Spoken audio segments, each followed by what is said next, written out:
Buenas tardes a todos. Señora embajadora, la primera mujer embajadora de México en nuestro país. Querido Lucas, que presentas hoy la publicación de tu tesis, que no podía ser de otra manera, porque la FUE solo presenta tesis cum laude, con lo cual agradecerte ya de antemano todo el trabajo para que llegara hasta aquí esta tesis que va a ser presentada a nivel oficial y que queremos de una manera muy particular que pueda servir a los que nos escuchan y a aquellos que a través de los medios de comunicación puedan recibir nuestro mensaje para que la investigación en España, para que la investigación en ese puente España-América, en esa simbiosis que dice Julián Marías, en lo que significa realmente esa dimensión de esa nueva España que no quita ni pierde nada, sino que, como dice don Julián, el injerto que produce es mejor para todos, que realmente pueda servir para tanto bien a tantos intelectuales, a tantos jóvenes que están haciendo su doctorado y a tantas personas, especialmente a la mujer. En un momento donde estamos viendo muchos problemas en el tema de la mujer, especialmente, y hay que decirlo así también, donde tantos días nos sorprende noticias terribles con la mujer, incluso en España, que tú presentes una reivindicación de la mujer en el Nuevo Mundo, en México, una mujer, como vamos a ver que tú lo vas a expresar profundamente, donde se saltan incluso los condicionantes históricos de gestión económica y jurídica españoles y aparece una nueva dimensión que se gesta para allí y probablemente algunas otras tesis lo dirán para otros lugares del mundo posteriormente, que hoy se presente esta tesis en esta Fundación Universitaria Española es una alegría para todos nosotros. Señoras, señores, profesores, alumnos, personas del mundo de la economía, del derecho, de la historia, personas que os gusta profundamente la investigación, la novela, que estáis aquí por ser familia, amigos, seguidores del doctor Montojo Sánchez, gracias por su presencia. Quería un poco, y así me lo ha pedido Lucas, que como director de la tesis hiciera una introducción en el acto donde de alguna manera explicara cómo empezó todo esto, qué ocurrió. Posteriormente, la señora embajadora tomará la palabra para explicarnos aquello que ella ha reflexionado y pensado para este acto desde esa doble dimensión suya de España y de México. Y finalmente el doctor Montojo Sánchez nos hablará del tema central, del pensamiento central de su tesis. Miren, estamos hablando de una tesis interdisciplinar, una tesis que ha tenido en cuenta la historia, pero si ustedes la leen porque se disfruta de una manera bárbara leyéndola, descubrirán que también es de derecho, que también es de filosofía, que hay un pensamiento detrás, que es una tesis de sociología, que es una tesis que analiza temas económicos importantes y que abre vías de futura investigación muy, muy especiales. Ahora verán por qué. Miren, si miran la tesis se darán cuenta que tiene 768 citas, o sea, citas de análisis profundo de más de 300 obras que ha citado o consultado. Citas que le han llevado a ver diferentes archivos, a trabajar en archivos nacionales y provinciales, tanto de México como de España. Sevilla, el archivo de Indias, el archivo de protocolos, el archivo de Simancas, estos archivos nacionales de México, el archivo... Bien, es decir, nos damos cuenta realmente del trabajo que el doctor Montojo Sánchez ha llevado a cabo. Cuando vino a Valencia a realizar allí su tesis doctoral, yo pensaba que tendría tiempo para dedicarlo con él de vez en cuando a salir algún rato en fin de semana, alguna cosa. Nada, era imposible. Él quería acabar su tesis y a las 6 o 5 y media de la mañana se levantaba hasta que llegaba a su trabajo a las 9, que llegaba a las 9 y media, que era cuando empezábamos, y luego posteriormente... Y así todos los días. Eso es hacer una tesis. Es que las tesis no salen de otra manera. No salen de otra manera. Hay amigos míos a los que le digo, es que va a ser difícil que hagas la tesis. Es que una tesis tiene que ser tiempo aparentemente perdido. Un día miras una cosa que no te sale, reflexionas, piensas, buscas en otro archivo, miras realmente otra cita y entonces sí, esa nueva idea aparece, se ve la fórmula para poder redactar. Estamos ante una gran tesis de 7 capítulos, donde él ha analizado no solamente el contexto histórico de España, de lo que ocurría en ese momento, en esa España del siglo XVI, ese momento tan especial y tan importante de nuestra historia, porque España es muy grande, pese a quien pese. España es muy grande. Antes de la parte vino el todo. Antes de que existiera el Reino de Valencia del que yo vengo, antes de que existiera el Condado de Cataluña, antes de que existiera el Reino de Aragón, existió Hispania. Hispania de muchas dimensiones. Existieron hombres y mujeres que vinieron a la península y no pasó nada. Celtas, íberos, celtíberos, y aquí no nos acordamos si unos hicieron una cosa u otra, como en otras partes, que parece que si alguien pasó. No, forma parte de nuestro contexto histórico, es el proceso histórico del que ha surgido España. Y él va a llegar a ese siglo XVI siendo muy consciente de que el todo es antes que las partes, de que realmente hay una España goda, hay una España romana, hay una España árabe, hay una España de unidad, porque otra vez el fragmento se vuelve en los reinos medievales y otra vez se vuelve al todo, porque España fue el todo antes que las partes. Y cuando se tiene el todo, entonces se ve que hay un proyecto desde ese todo que ha hecho posible el que lugares muy diferentes, sangres muy distintas, se unieran para poder hacer posible que todo el proyecto de Occidente, que todo el proyecto de Roma, de Grecia, que todo el proyecto de Jerusalén, lo que llamamos Occidente, pasara por el Tercer Concilio de Toledo, pasara por la unidad de España, pasara por la posibilidad de que desde aquí se influenciara en toda Europa con el emperador, que los reyes católicos fraguaran todas unas dimensiones impresionantes para el futuro, que llegáramos con el concepto de razón griego, América. Los padres de Salamanca dicen, no solo la evangelización, es que el concepto de razón iba con la evangelización. El concepto de razón es aprehensión de la realidad en su conexión. Y luego esta tesis que va a centrar con toda claridad cómo todas esas raíces hicieron posible que en México empezara una nueva forma de entender las cosas con la mujer y desde la mujer. Bien, él ha ido profundizando en un marco jurídico muy serio, viendo realmente qué condicionantes había en la península ibérica, en el Reino de España, y qué empieza a surgir allá.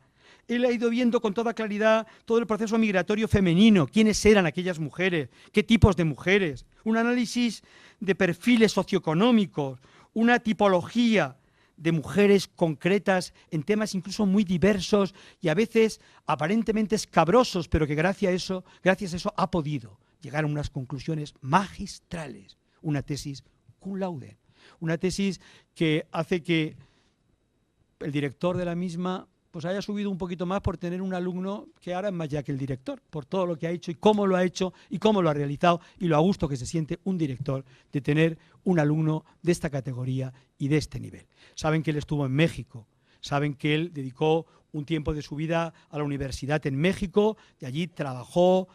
Tuvo una profesora especialmente con la que trabajó mucho y ya empezó todo este tema, ya empezó todas estas consultas que posteriormente terminó en Valencia y ahora pues Madrid va a vivir también pues como hacemos las personas que estamos acostumbradas a ser españoles, que resulta que la solidaridad aquí es muy grande y no nos importa ser de Valencia o ser de León para poder vivir en Madrid o para poder... A lo mejor a alguno le puede importar. Una vez a mi maestro, don Julián Marías, le dijeron, ¿por qué no se ha ido usted de España? ¿Por qué no se ha ido usted de España con lo perseguido que ha sido en algún momento usted? ¿Por qué no se ha ido a Estados Unidos donde le daban muchas posibilidades de grandes universidades? Y contestó, porque yo no quería que mis hijos dejaran de ser españoles. ¿Qué significa eso? Que hay una manera de estar en el mundo que se llama ser español o española. Que aquí tenemos una forma distinta de entender la familia, de entender el mundo, de entender la solidaridad, de entender los proyectos, porque probablemente el cristianismo ha influenciado muy seriamente en todos nosotros, porque probablemente todas esas raíces de las que hablaba antes han hecho posible que siempre el fragmento no nos guste y que nos guste la unidad y que vayamos siempre intentando hacer posible el que todos podamos formar parte de este proyecto llamado España. Pues muchísimas gracias, querido Lucas, por todo lo que has hecho y por realmente todo lo que a partir de ahora vas a seguir haciendo. Ojalá que te den muchas oportunidades, revistas, editoriales para publicar. Eres un gran investigador, lo has mostrado ya, pero yo creo que la tesis doctoral es el principio de algo mucho más grande. Tu ópera omnia empieza ahora. Esto es una parte y ya sabes que los españoles somos del todo, no de la parte. Y no del fragmento, no del reino pequeño, no de la comarca, sino realmente somos de un reino mucho mayor que fue un gran imperio y que lo sigue siendo intelectualmente a muchos niveles porque tenemos una forma de ser españoles. Muchísimas gracias a todos por estar aquí esta tarde. Muchas gracias.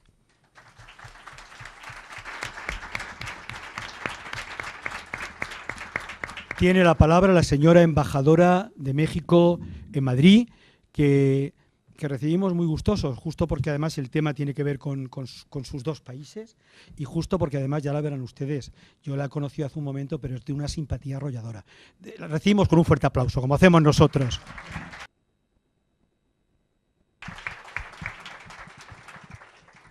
Muchísimas gracias al señor vicerrector de la Universidad de Valencia, el ilustrísimo don José Luis Sánchez.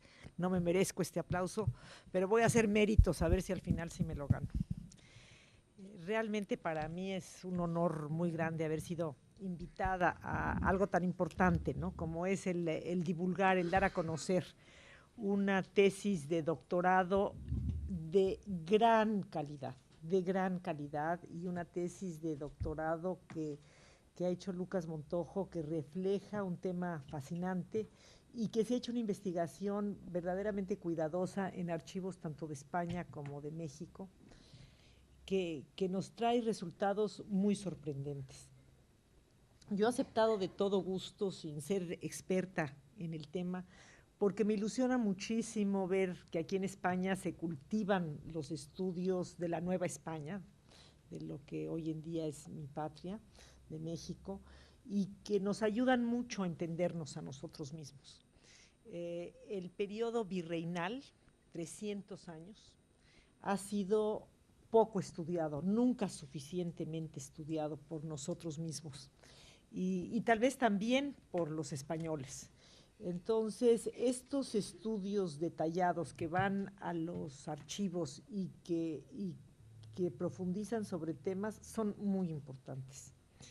Vine también porque obviamente pues me interesa muchísimo el tema de la mujer y de ver cómo hay este desdoblamiento de España hacia América, cómo España se vuelca en el nuevo mundo y cómo se lleva su sistema jurídico y se lleva sus costumbres y se lleva su religión y cómo ésta se va adaptando en un mundo totalmente distinto, sobreponiéndose sobre culturas ya existentes. Y yo creo que esta investigación, aparte de que está muy bien hecha, además de que se lee muy bien tanto la parte general del contexto histórico, que lo da muy bien, como la parte ya de la investigación y de la aportación de las mujeres que migran a la Nueva España. Es muy importante porque en el imaginario colectivo mexicano nosotros nos vemos a nosotros mismos como un pueblo mestizo, como un pueblo orgullosamente mestizo de su herencia española y de su herencia indígena, y un poco como especie de mito fundacional para explicarnos a nosotros mismos. Nos vemos todos como descendientes de los hombres conquistadores y de las mujeres indígenas. Y esta tesis ve que, bueno, esto no es tan sencillo ni es tan fácil. También emigraron mujeres de distintas edades, clases sociales, condiciones civiles. Hubo mujeres solteras que emigraron, que se casaron con gente que ya estaba allá, que se fueron de monjas, mujeres casadas que iban a alcanzar a sus maridos, mujeres viudas que fueron capaces de tener emprendimientos, liberadas de las limitaciones legales que tenían las mujeres casadas. Y entonces esto viene a enriquecer muchísimo el que nos entendamos mejor los mexicanos como somos y cómo hemos evolucionado.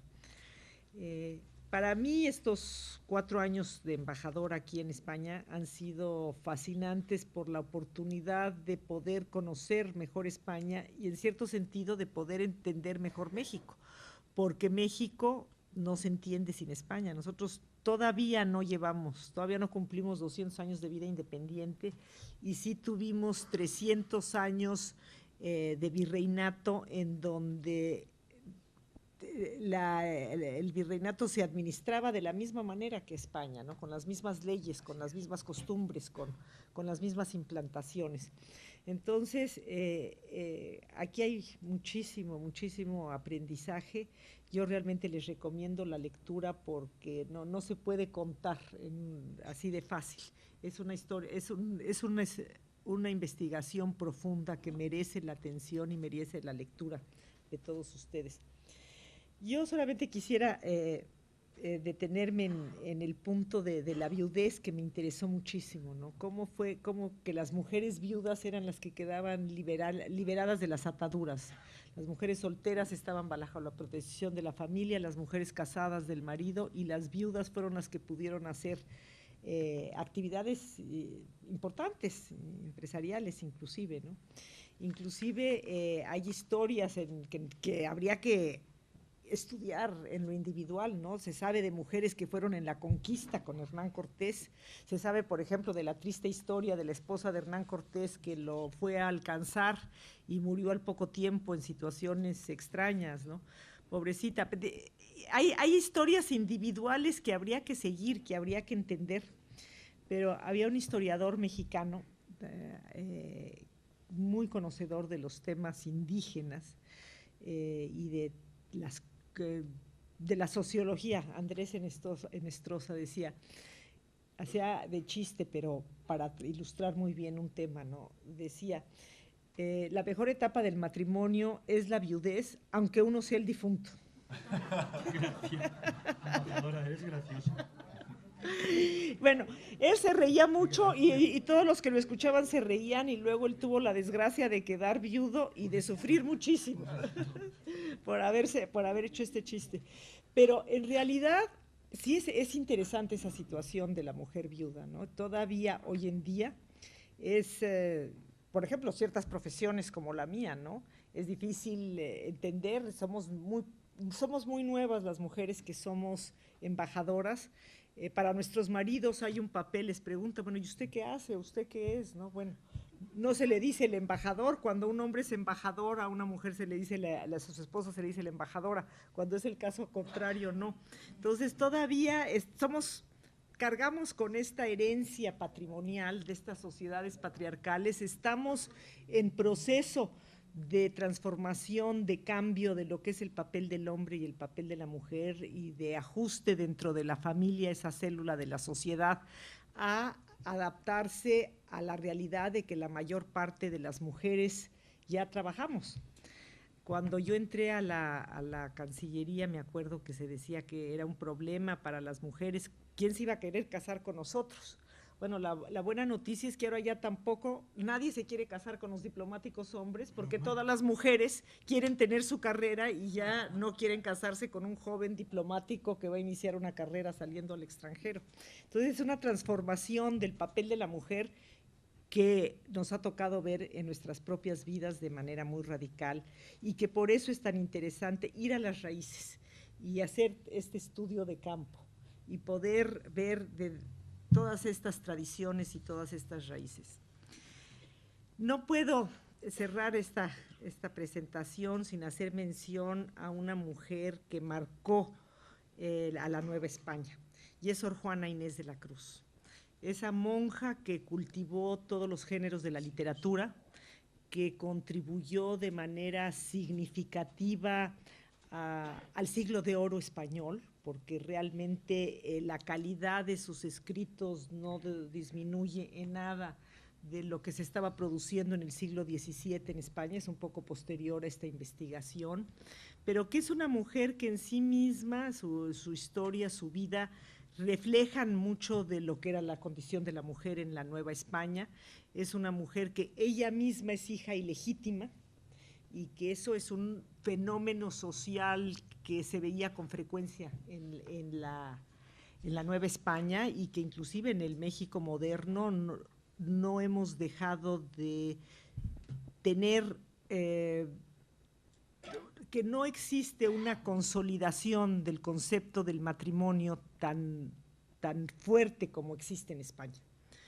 Y que viene de toda esta herencia y de todos estos hijos ilegítimos que se dieron durante la época de la colonia y durante todo este desajuste que también hubo por el hecho de que sí fueron muchos hombres solos y sí hicieron familias con mujeres indígenas y no siempre se guardó la rigidez legal de las mismas. Entonces sí es un factor muy importante en nuestra cultura.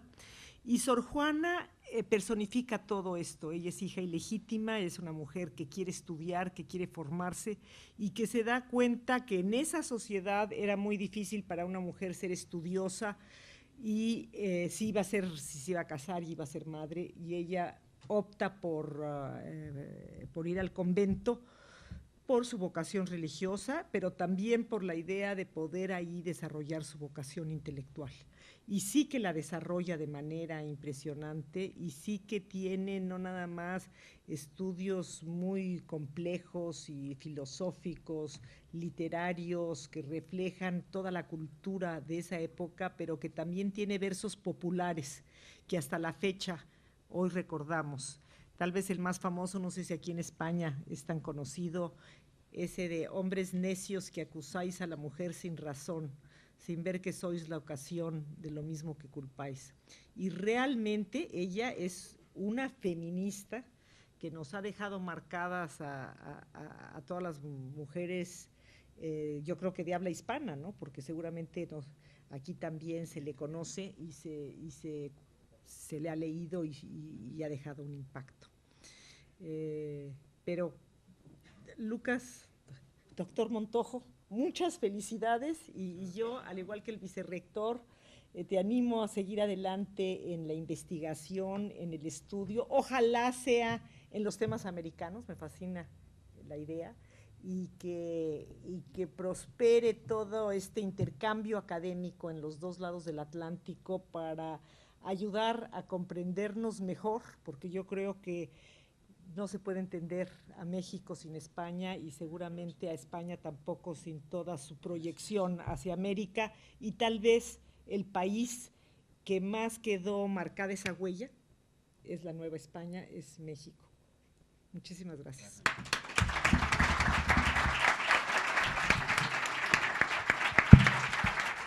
Para presentar al doctor Montojo muy brevemente, y como veo que va rápido el acto, que eso también es bueno, pues hacer un pequeño comentario que quiero después unir a la personalidad de Lucas. Hace muy poco tiempo murió Leonard Cohen y todos vimos, porque pasamos el vídeo que fue viral, de cómo él comentaba delante del actual rey de España cómo fue su ser compositor.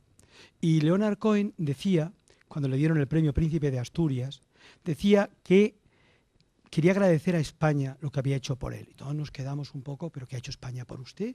Si usted viene de otras latitudes. Y comentaba que siendo él muy jovencito, en la puerta de la casa de su madre había un guitarrista flamenco español que tocaba la guitarra y que él se quedó impresionado de aquellas canciones, sobre todo de aquella música. Y se acercó y le dijo, oiga, ¿me podría usted enseñar a tocar la guitarra? Y dijo, pues sí, mañana quedamos en tal, yo subiré a casa de su madre y tal. Dice que el primer día intentó ayudarle a poner en los trastes, los dedos, y le costaba. El segundo día los acordes, y al final pudo tener unos acordes ya claros después de 2 días. Y comenta que el tercer día no subió, y él llamó por teléfono a ver qué pasaba, donde estaba este chico hospedado, y le dijeron que se había suicidado.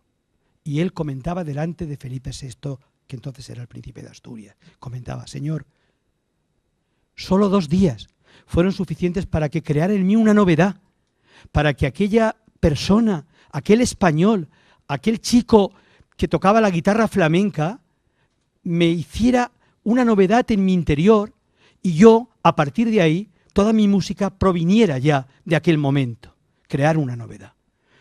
Hace poco han consultado a muchas personas que moribundas, han hecho una tesis también, donde decían que si volvieran a la vida, si no se murieran, ¿qué no harían?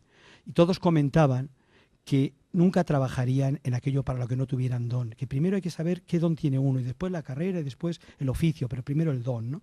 Entonces, Lucas, como aquel hombre, ha experimentado esa novedad en esta tesis. Yo lo he vivido a su lado. Todos necesitamos que alguien nos dé una novedad en nuestro corazón y que esa novedad suponga que crezca una nueva vocación. Su vocación de historiador ha salido de aquí. Es verdad que ya estaba. Es verdad que ya tendía raíces y probablemente aquí están sus padres, sus abuelos, su hermana. Por cierto, no veo a Papel, no veo a tu hermano. No ha podido venir. Así también un homenaje a toda la familia. Si no, esto veo a Amparo, que está aquí, pero no veía. Entonces, yo creo que aquí ha surgido un historiador. Ha surgido alguien. Yo le decía, Lucas, por favor, no cojas esta tesis, no por México, embajadora, no, sino porque yo le decía, mira, si coges a un autor grande, luego te llamarán de conferencias, podrás proyectar, eso que busca uno en un hijo o en un chico. Y dijo, no, yo tengo este tema y este tema y este tema, o sea, los acordes, los trastes, y el tío, hasta que hizo tal. Y efectivamente, después, él nos ha superado a todos porque hemos visto realmente que desde ahí él estaba amando una nueva novedad, que él estaba amando una nueva manera de entender y que él, con la ayuda técnica nuestra, pero de una manera muy solito también, porque realmente él ha puesto esa novedad desde esos pequeños trastes y desde esos pequeños acordes y ha hecho posible realmente en este tema de la mujer en el nuevo mundo y en este tema de ser historiador, el crear en su vida y para nosotros una novedad. Con ustedes, el doctor Montojo.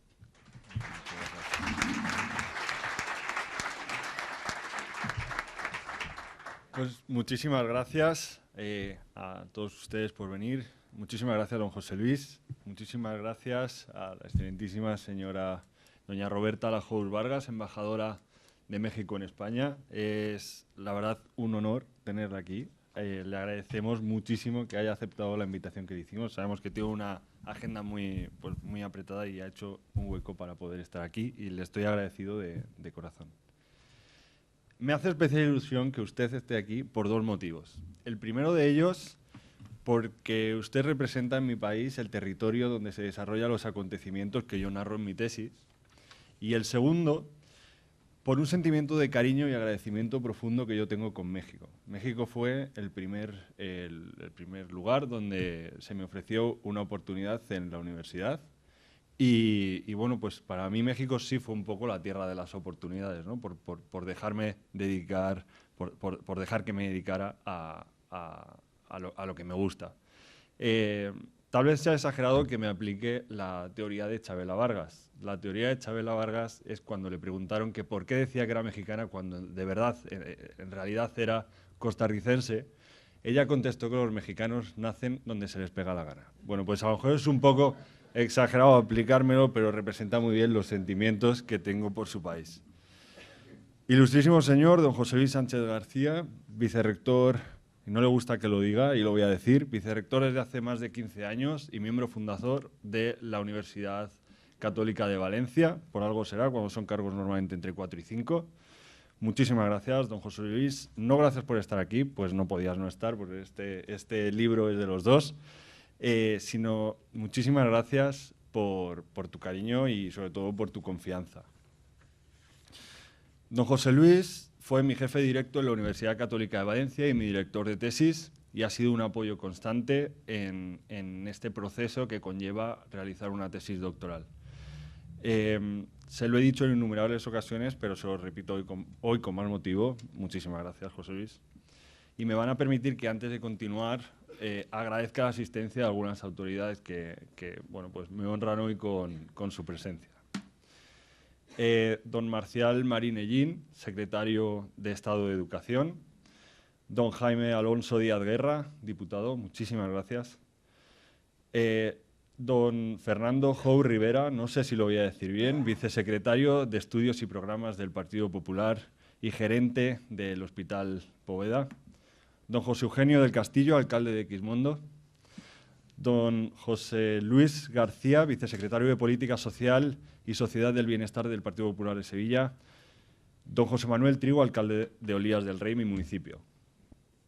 Autoridades académicas que nos acompañan hoy: Elvira Muñoz, directora de Institute of the International Education of Students Abroad, No lo digo, no la nombro la primera porque sea mi jefa, que lo es, sino porque su cargo es importantísimo, representa decenas de universidades en España.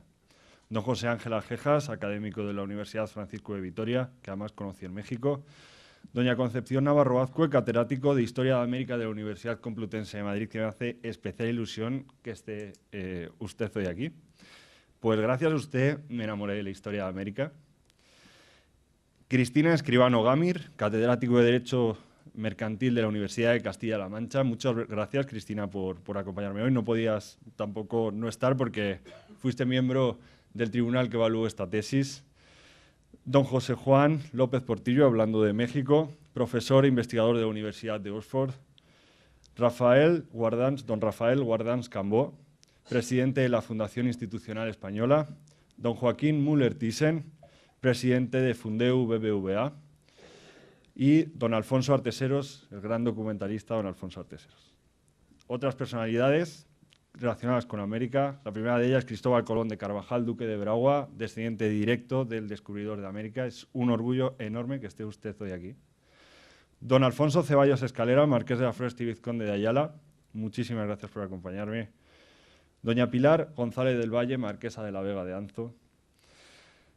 Don José Miguel Carrillo de Albornoz, vizconde de Torridalgo, también viene mucho a cuento que esté usted hoy aquí, pues es descendiente directo del emperador Moctezuma.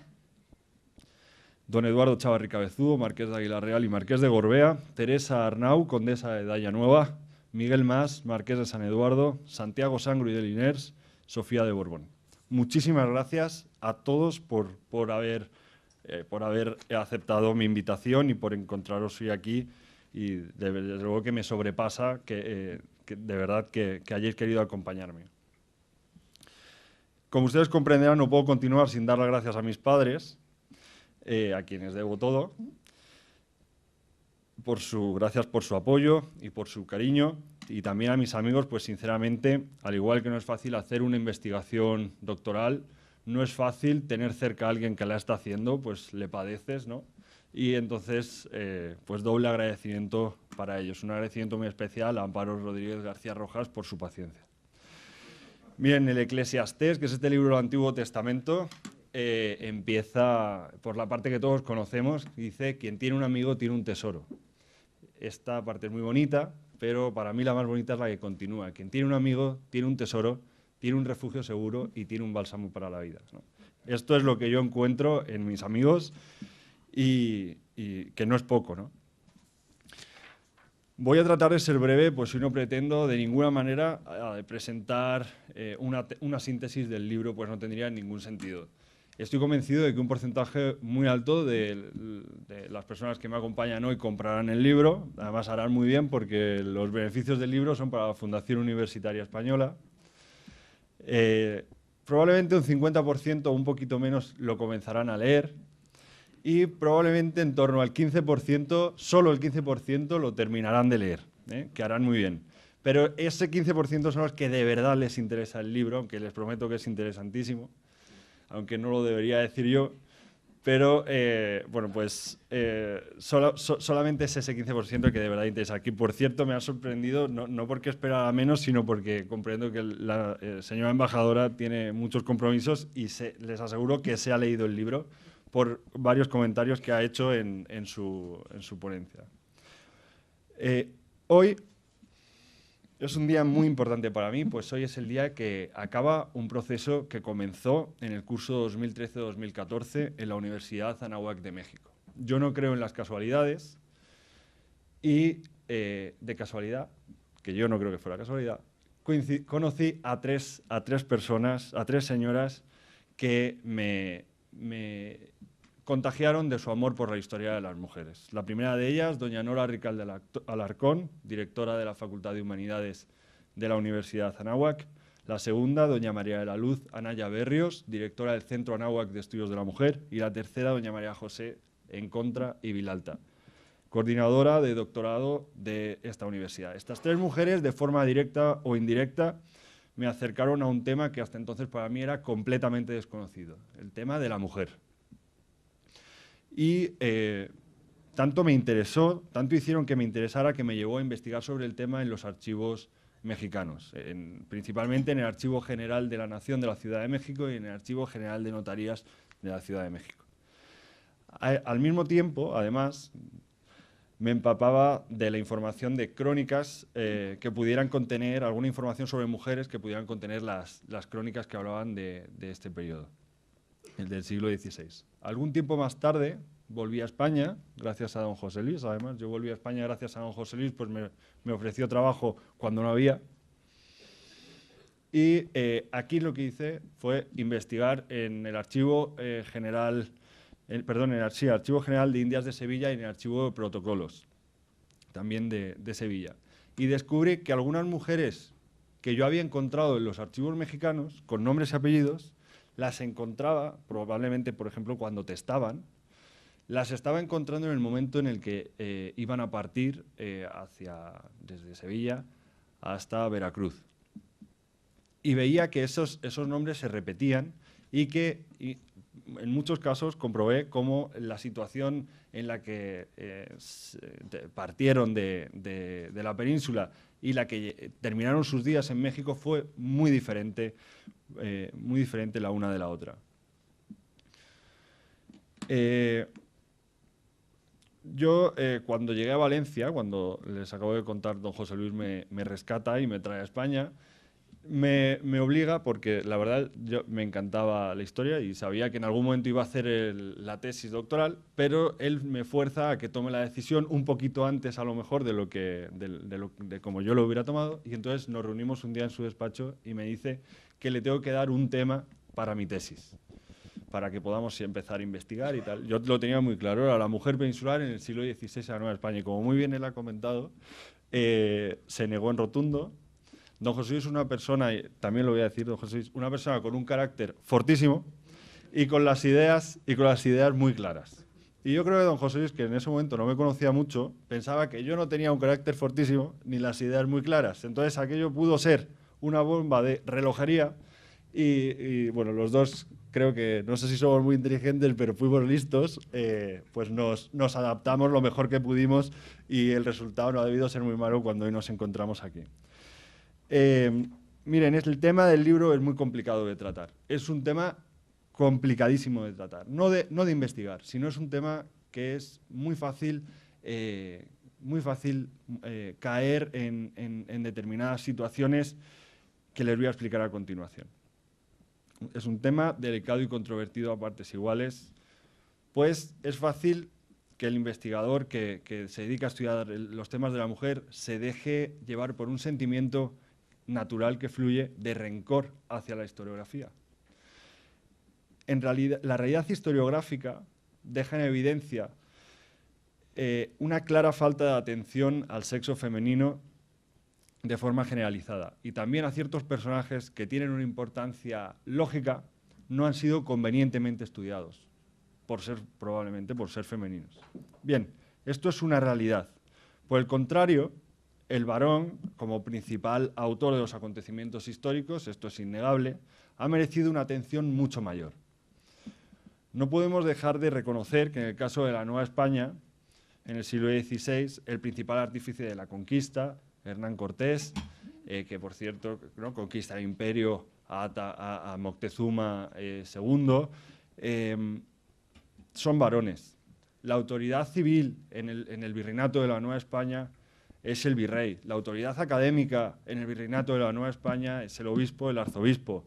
Eso es algo que está clarísimo y no podemos juzgar, porque si lo juzgáramos desde nuestra perspectiva actual, caeríamos en algo que se llama el presentismo, que es pues una herejía, ¿no? No podemos hacer eso, juzgar el pasado con ojos del presente. Ahora bien, tanto el periodo y el lugar que nos ocupan hoy, la Nueva España en el siglo XVI, como en otros, es interesante que los investigadores nos separemos de esta realidad meridianamente clara, la realidad histórica es la que es, y no se discute, y nos empecemos a cuestionar el papel del sexo femenino. Miren, después de investigar durante algunos años acerca de la mujer peninsular en el siglo XVI, les diré que de una manera general, pues el tiempo es limitado, que me he encontrado en los archivos mujeres valientes. Mujeres que dejaron todo para emprender un viaje de casi 2 meses, un viaje peligrosísimo, para reunirse con sus esposos en los nuevos territorios en el caso de que estuvieran casadas o sencillamente en solitario. América, para ella más que para nadie, ha sido la tierra de las oportunidades. Me he encontrado en los archivos con mujeres cultas que conocían a la perfección las leyes y las utilizaban a su favor. Bien es verdad que en el caso de las casadas, como ha dicho muy bien la embajadora, necesitaban la autorización del varón. Estaban más supeditadas que las viudas, que es la condición ideal para la mujer en este momento. Es más, es muy curioso que cuando encontramos mujeres viudas que tenían un estatus socioeconómico medio alto, nunca se casaban. No tenían ningún interés en volverse a casar para depender de ningún varón. Cuando, por el contrario, se quedaban viudas de un hombre pues, que bueno, pues no tenía grandes riquezas y quedaban un poquito en una situación un poquito delicada, siempre volvían a casarse, ¿no? Aquí el amor en esta época pasa a un segundo plano. Bueno, pues estas mujeres cultas, en muchos casos, compartían sus conocimientos con otras mujeres y con niños fungiendo como maestras. En otros casos se ordenaban religiosas y tras los muros de los conventos escribían la más increíble producción literaria de la época en el Nuevo Mundo. El mejor ejemplo, que no fuera peninsular, es el que nos ha comentado la embajadora de Sor Juana Inés de la Cruz, ¿no? Que además, como muy bien ha dicho, le lanza varios mensajes al hombre y que refleja muy bien la mentalidad de estas mujeres tan cultas. También me he encontrado lecciones de superación. Mujeres humildes que habían zarpado de Sevilla con todas sus posesiones dentro de un hatillo y testaron al final de sus días un gran patrimonio que sabiamente habían administrado y engrandecido progresivamente y ellas solas. Les hablo desde el corazón si les digo que cuando uno descubre situaciones como esta, se alegra enormemente por ellas como si las conociera, ¿no? Es como de su familia. Me he encontrado con mujeres que tras quedar viudas comenzaron a gestionar encomiendas, haciendas, casas y locales de manera directa y dedicada y lograron en corto plazo duplicar el patrimonio heredado. He conocido a mujeres que han avalado con su patrimonio empresas de varones con los que no tenían una relación más allá de lo mercantil, fungiendo ellas como socio capitalista. Y he encontrado una gran cantidad de mujeres que ejercieron préstamo a varones a cambio de réditos. Me he encontrado con mujeres que tras el fallecimiento de su esposo ha continuado desarrollando la actividad de su difunto marido dentro del gremio. Esto es impensable en Castilla. Y además con el visto bueno de quienes componían dicho gremio. He visto en los documentos cómo la sensibilidad natural femenina las empujaba en muchos casos a procurar el buen trato a los más desfavorecidos. Y a mí esto ha sido una de las cosas que más me ha impresionado. El indígena y el esclavo era una preocupación de la mujer. En los testamentos se puede ver cómo se preocupaban de asegurar el bienestar de individuos concretos tras el fallecimiento de ellas. He conocido a mujeres cuya sensibilidad de nuevo les ha llevado a cuidar enfermos en su casa y en otras, comenzando a ejercer el cuidado de la salud de manera profesional. Me he encontrado con mujeres atormentadas por haberse visto obligadas a ejercer la prostitución en unas condiciones de vida durísimas. Estas, una vez reinsertadas en la sociedad, han dedicado sus vidas a ayudar a abandonar el meretricio a otras. Todas estas mujeres desempeñaron un papel esencial en la consolidación de los valores peninsulares en los nuevos territorios y en la trasplantación a estos del orden social castellano. Un orden social que, aunque trasladado a través de ellas a Américas, les permitió la creación de un marco favorable a su desarrollo. América les ofrece el poder desarrollarse de una manera mucho más libre que en Castilla. Hoy, al presentar este libro, confirmo que he concluido mi investigación. Esta confirmación podría parecer que es poco humilde si no añadiera que no ha sido una investigación que yo me he inventado. Ha habido 2 personas que dieron los primeros pasos en este estudio de la mujer en la Nueva España.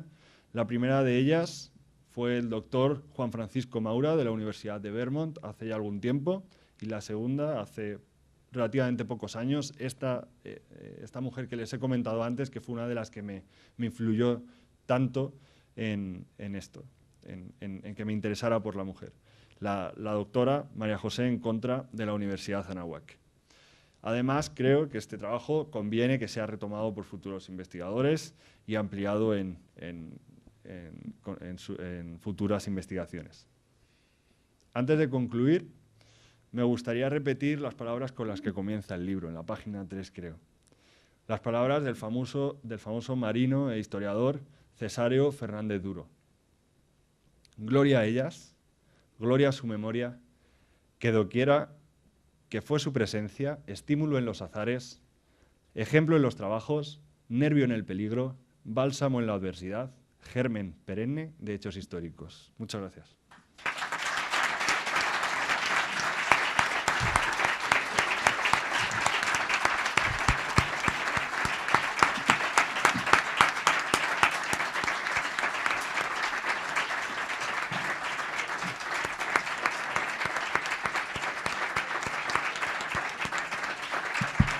Ahora tienen la posibilidad ustedes de preguntar. Perdonen que salude especialmente, aunque antes ya Lucas lo ha saludado, pero ahora lo tenemos aquí, a la segunda personalidad del país en el tema de la educación, al secretario de Estado, don Marcial Marín Ellín, que ha entrado al final, y realmente este es un acto que tiene que ver directamente con la educación, es una tesis doctoral, y por ello agradecemos también su presencia como miembro de la Fundación Universitaria, un patrono que soy, quiero hacerlo de una manera especial. Y ahora tienen ustedes la posibilidad de preguntar o de hacer algún comentario, y después yo clausuraré un momentito el tema y les invitaremos a un vino de honor que han preparado con un esmero muy grande para todos ustedes. Si quieren hacer ahora alguna pregunta o comentario o decir lo que les ha parecido, si ha leído alguien algo, pues es el momento.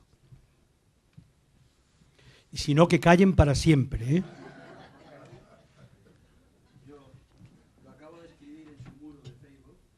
Yo, como español, estoy orgulloso de que haya jóvenes en España como él. Estoy muy orgulloso. Y lo voy a leer, pero considero que es un gran trabajo que has hecho ya partiendo de la base de los elementos que has utilizado para desarrollar ese tema. Porque yo lo he tenido en muchos momentos difícil y yo he tenido maravillas, he tenido que vivían los testigos de los hechos que configuran las historias que he desarrollado y he podido entrevistarles. Y he tenido ese elemento tan maravilloso que fue uno de los tres que cambiaron las formas de vida en el siglo XX, que fue el cinematógrafo, junto con la aviación y el automóvil.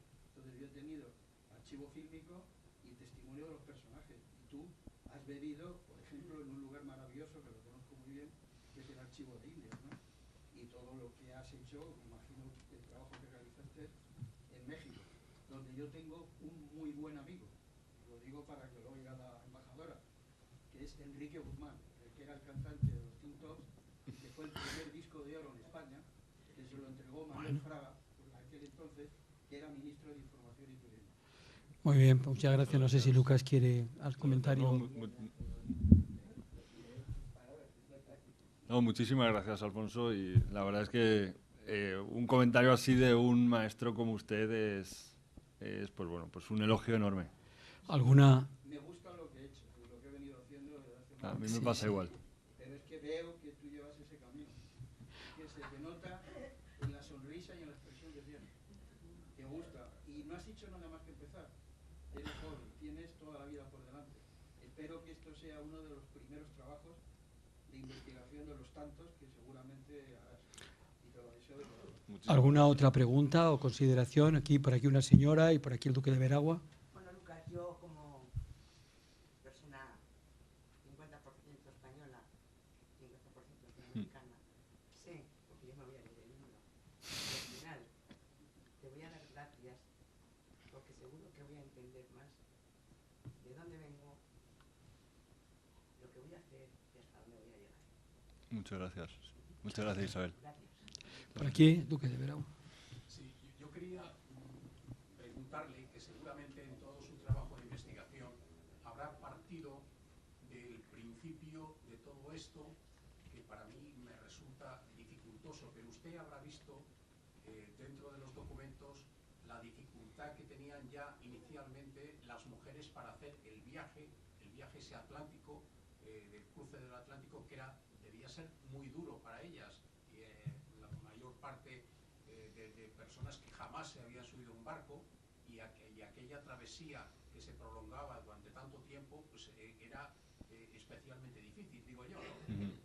Pues efectivamente ese viaje debió ser para estas mujeres, y además, bueno, comparado a lo mejor con viajes anteriores que hizo su